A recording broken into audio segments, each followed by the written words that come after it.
Here we are. Let us know here. How big of a deal in Las Vegas is UNLV football? Where does this land on the sporting landscape out there? Well, that's a good question because things have changed over the years, and the introduction of major league sports and the NFL is just 50 times bigger than anything else. So the Raiders are one of the top stories, if not the top story in the market.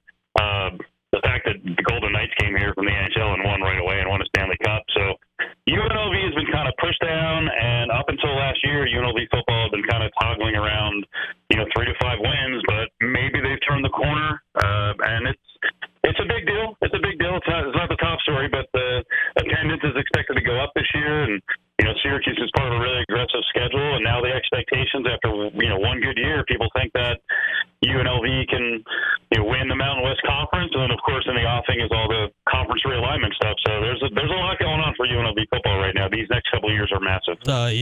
Heck, if you win the Mountain West this year, you potentially, if it all goes right, you potentially have a path to the playoff. The way things go these days, and Dan Duva is the voice of the Golden Knights out there. He worked here in Syracuse for many years as the voice of the AHL team. So we talk to him every now and again, and he was right there, obviously, in the front lines when pro sports got there to town. It's got to be interesting, right? And Steve, for so many years, right, Vegas was the forbidden fruit of where sports could be played. Like, how different is it now, where it's gone from like, oh, we can't possibly ever do these things to, well, yeah, everyone's coming here. We're gonna have teams from every sport here before too long. Dude, it's crazy. Well, first of all, we had a bunch of events that kind of softened up things to open things up, like college basketball conference tournaments being here. Believe it or not, that was a really big deal. Now we've got 5 of them in town. But the biggest thing was once the NFL and other leagues decided to kind of say okay to sports gambling, that opened things up, and there was a passing of PASPA, which then allowed books to open up around the country in different states. So, the funny thing is I did a show for a long time with a guy named Dave Koken, who has been here probably 10 years longer than I have, and I've been here almost 30 years. And Dave always used to say in very cynical fashion, hey, as soon as the NFL decides how to get a cut of the gambling money, then things are going to open up here in Vegas, and it has. I mean, now, not only do we have all these major league teams, I think the NBA is probably coming in the next 8 years. Mm-hmm. If the A's can get a stadium done here, we're going to have that as well. And then we've got Final Four and, college football national championship down the road. We've got 2. I mean, this week is crazy. I won't go through all of it, but yeah, it's changed tremendously. You couldn't have guessed it a decade ago, unless I guess your partner's right? Because the NFL, it is like when they made the move, everything opens up and follows. Obviously, the Golden Knights were there first, but I think the NFL kind of softening stance on gambling is what allows all this stuff to happen. Obviously, when we think of Vegas first, you think of the gambling, Steve, and all that. How much is that? I don't know if it's changed in town. Obviously, it's still there. How different is that scene in Vegas now that, like I can do it here sitting in the studio on my phone, and like everyone doesn't have to fly across the country to, bet on football and stuff like that anymore? Yeah, I still think it's a destination spot because the sportsbooks and the casinos here are so spectacular. It's a great vacation spot. So for big sports weekends that have, betting is a big theme, people are still going to come here. I mean, we made the argument before the Super Bowl landed here that we actually didn't need the Super Bowl because the Super Bowl crowd to begin with was already like 400,000 people would come into town, but the Super Bowl was very beneficial to Vegas. So it's still a big deal, but, if you actually follow sports gambling and the handles and the money being taken in, we're small potatoes now. We're like 9th in the country as a state. Nevada and New York is on the top of the list. And keep in mind, Texas and California haven't even legalized yet. So it's still a massive part of what we do here. But in the past, it was kind of all we did until we started expanding to the entertainment and now the sports part of it. So it's more of a complete city now than it ever was. Interesting. Steve Cofield from ESPN Las Vegas is with us. We're talking in advance here, the Cuse UNLV football game, which will be at Allegiant Stadium, the home for the Raiders. So how'd that all go? The stadium's getting built. Was it obvious that UNLV would play there? How fast did that come into play that UNLV would get to play its home games at an NFL stadium? Well, it was part of the deal from the origins. They put together a bill, and the ask was for $750 million that basically was funded by a new tax on hotels and other tourist stuff. And that'll be paid out over the next 30 years. And part of that, people did insist, like, hey, if you're going to build a football stadium, then the local university needs to be able to play there. So it was enveloped in the deal, and it's been good so far. But you have to win. You got to win at a high level. You got to be kind of the hot ticket in town. Las Vegas don't go out for just anything. So initially at the stadium, there weren't great crowds. Last year, I think, was the first year that it started to build. But still, it's a 65,000 seat stadium. If they averaged 35,000 this year, it would be gigantic. Mm-hmm.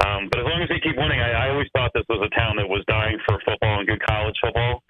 And now with all these extra motivations about getting into whatever it is, I mean, now they actually can go on the field and play for a playoff spot in this new playoff. So I think the crowds will build. But the stadium's spectacular, and clearly it's one of the centerpieces that they use for recruiting. You have to. It's how many schools play in an NFL stadium, so they're absolutely using it to their advantage. Yeah, and Syracuse has played against a bunch of teams that have done that over the years, and it's so very different. It feels like in Pittsburgh, like the Panthers and the Steelers, they have like equal run of the stadium, and they're kind of partners in it. We were down in New Orleans more than a decade ago when Tulane still played at the Superdome. Like you could have sat literally in a section by yourself. It's a terrible idea. If the program's not winning, the stadiums are simply too big. Yeah. Just so you mentioned Duva earlier. I am a fellow New Jersey dude like Duva, and I went to Rutgers, and they play Temple, and Temple at whatever stadium the Eagles have just has been dreadful over the years, and it looks terrible. So you got to win. Otherwise, it kind of looks embarrassing when there's 11,000 people there or less. Yeah, and I think it always helps too, right, if there's a good relationship behind the scenes, right, between the NFL team and the college team. What to your knowledge, is the relationship between UNLV football and the Raiders right now? Well, I'll say at the start it was a little bit tenuous. The AD at UNLV, who has now moved to Missouri and is at Arizona currently, from what I've heard over the years, her and some of the powers that be, not Mark Davis, more of the legal people, did not get along. There's been some griping about how UNLV is treated in the stadium, so it's gotten better. They have a new president. The AD is a different AD now at UNLV, and the woman's name with the Raiders is Sandra Douglas Morgan. The AD and her have a very good relationship, so it's improving. The one complication they have is, and this is a little deep divey, but the Raiders basically require about 18 hours to turn around the stadium, and by turn around I mean UNLV plays on artificial turf. They have a grass field for the Raiders, and it's just like the Cardinal Stadium where they have a tray that sits outside, so they can wheel in the tray.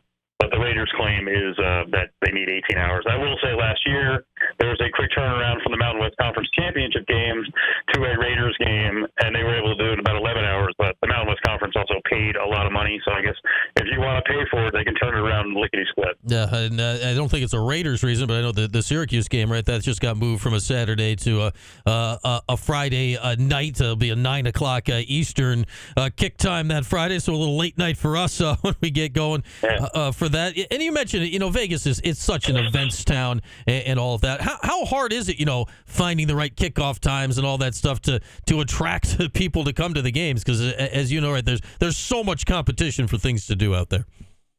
It's difficult. And then, like I said, the Raiders have made it a little bit difficult. This was for TV, and I will always argue, yes, it's important to get crowds in the stadium, but it's more important to get national exposure. Mm-hmm. You guys at Syracuse get that on a regular basis. The Mountain West doesn't always get it.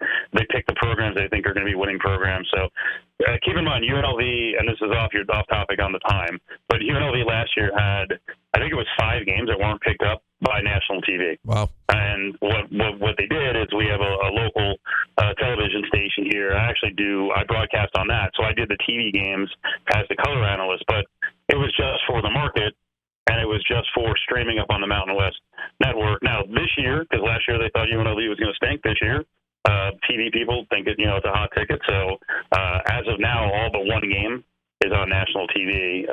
So that's a big deal. And this is This is a crew that has ties all over the country. I'm talking about the coaching staff, so they're taking advantage of the extra exposure, and they're getting players from places they never got players before. Yeah, and this game will be an FS1 game, Fox Sports 1 on that Friday night, so that's the reason that move got made with television. We got Steve Cofield, ESPN Las Vegas, with us. All right, let's get on the field. You said it. There's not a glorious history of UNLV football, but Barry Odom, a former Missouri head coach, he shows up last year and wins 9 games out the chute. What went right last year, Steve, and how much hope is there can be a legit follow-up on that this year?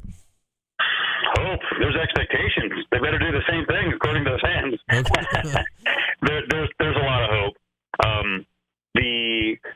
The crazy thing last year is you had Colorado turn over the roster to the tune of like 55 players.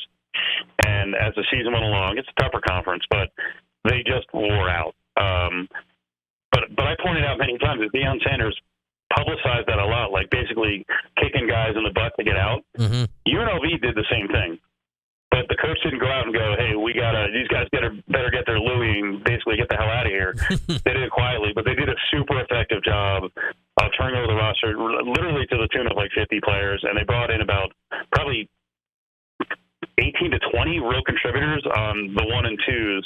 And that was the biggest thing. They had more depth last year. They were bigger. They were stronger. And then they had some breakout players. They did some really good under-the-radar recruiting. Believe it or not, they got a transfer kicker in from Missouri State, and he finished top 3 for the Lou Groza. They wound up having an All-American punt and kickoff returner. The kid was a JUCO in California. He's 5'5", 175. No one was recruiting him. He was basically going to walk and not play football anymore, and he turns out to be an All-American. And then the biggest thing is they had to change their quarterback because of an injury, and their quarterback just worked the offense well. They run go-go offense, which is heavy on motion with the run game. They took a lot of deep shots. They developed a superstar at receiver. So those things went right, and the other thing that went right is in close games, they came through. Now, their record in one-score games is going to look a little deceiving. They were 3-2, but there were a lot of close games that they stretched it out in the fourth quarter. To put it in perspective, the coach before that, who I think is a pretty good coach, Marcus Arroyo, who's the OC at Arizona State, over the 3+ years that he was at UNLV, I think they went 1-10 in one-score games. I mean, if you can't win half of your one-score games, you got no chance to get their 6 or 7 wins.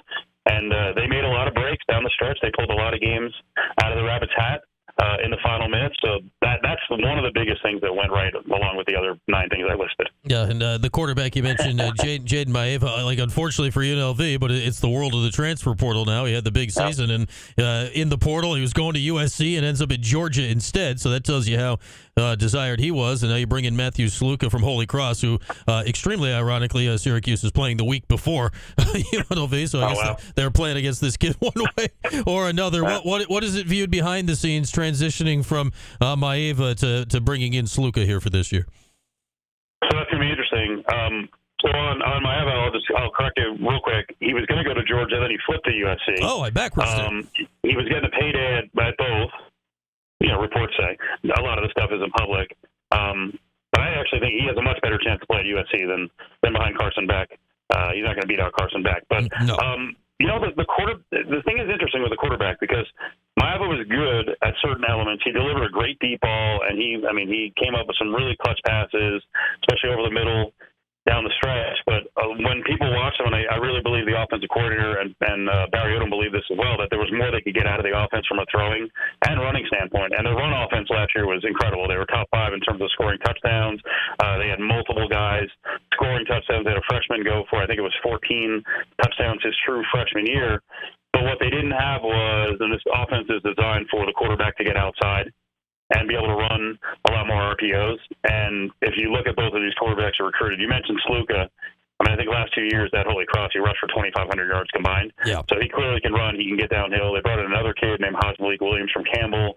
He's another guy with legs who can get the edge. So I think there's hope in the building that they can actually run more of their playbook. No one's bad-mouthing Jaden Maeva because he's very good. But with these 2 new quarterbacks in, maybe they have a chance to be a little more balanced in terms of getting the edge. And I'll go in the Wayback Machine. I don't know how old you are, but I remember going when I was in school as a student radio broadcaster and going up to Syracuse and watching what they would run with McPherson and McNabb Yep. and almost like Nebraska. Like, I thought it was one of the scariest things to ever watch. If you're the opposition, as the quarterback rolls out, and then all of a sudden he's got all these options.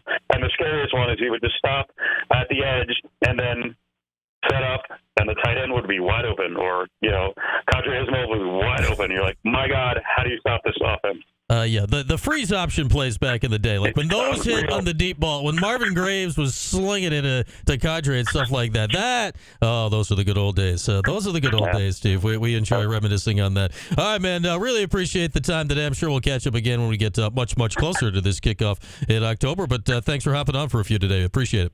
Yeah. Thanks so much. I appreciate you reaching out. All right, there he is, Steve Cofield of ESPN Las Vegas. Heck, it's not even, it's 1:30 or 1:48 where he is right now. He's behind us. He'll be on the air in a few hours there. He's got the Drive Time show out in Vegas. But we'll touch base again with Steve when we get closer to kick time as another edition of our 12 games in 12 weeks preview of the Syracuse football season is complete. Next week, NC State. Visit down to Raleigh as we get into October in the Syracuse football season in this preview, and when the schedule really starts getting a little tricky with the all-road game October for the second straight year.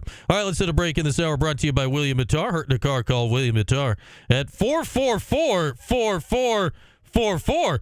By God, that's 3 44s and then another loose 4. How could they? Which 3 44s are they talking about? We'll investigate when we come back. Our phone lines are open as well at 315-437-76. You know it. 44 for ESPN 44. Back after this to wrap up Hour 1 here on Q Sports Talk and ESPN Radio.